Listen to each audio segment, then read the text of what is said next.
Hello అండి, ఇది వచ్చేస్తే మినీ వ్లాగ్ అండి. మార్నింగ్ అయితే టిఫిన్ కోసం నేను పెసరట్టు ఉప్మా చేద్దామని ముందుగానే చట్నీకి అన్నీ వేయించి పెట్టుకున్నాను. శనక్కాయ విత్తనాలు కూడా వేయించుకున్నాను. కొన్ని అయితే ఇలా పక్కన పెట్టుకుంటాను తినడానికని.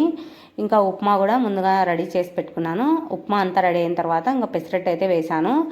నేనైతే పెసరట్టు ఉప్మా అంటే మధ్యలో ఇలాగ ఉప్మాను స్టఫింగ్ లాగానే పెట్టేసుకుంటాను. కొంతమంది సపరేట్గా తింటారు. ఇలాగ నేనైతే పెసరట్టు మీదనే వేసేసుకుంటాను. బేసిక్గా నాకైతే ఓన్లీ పెసరట్టే ఇష్టం. మా హస్బెండ్కి పెసరట్టు ఉప్మా ఇష్టం కాబట్టి ఆయన కోసం చేశాను. ఇంకా లంచ్కి అయితే పప్పు చేశాను. ఈరోజు ఆకుకూర పప్పు చేశాను. ఈ మధ్య కొంచెం రెగ్యులర్గా ఆకుకూరలు బాగా తింటున్నాము.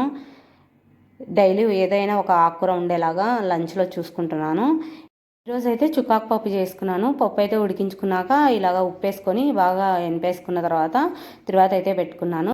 ఈవినింగ్ అయితే స్నాక్స్కి కొంచెం మిక్సర్ అయితే తినేసి కాఫీ అయితే తాగాము. రెగ్యులర్గా తాగాము, ఎప్పుడైనా ఒకసారి ఇలా తాగుతాము.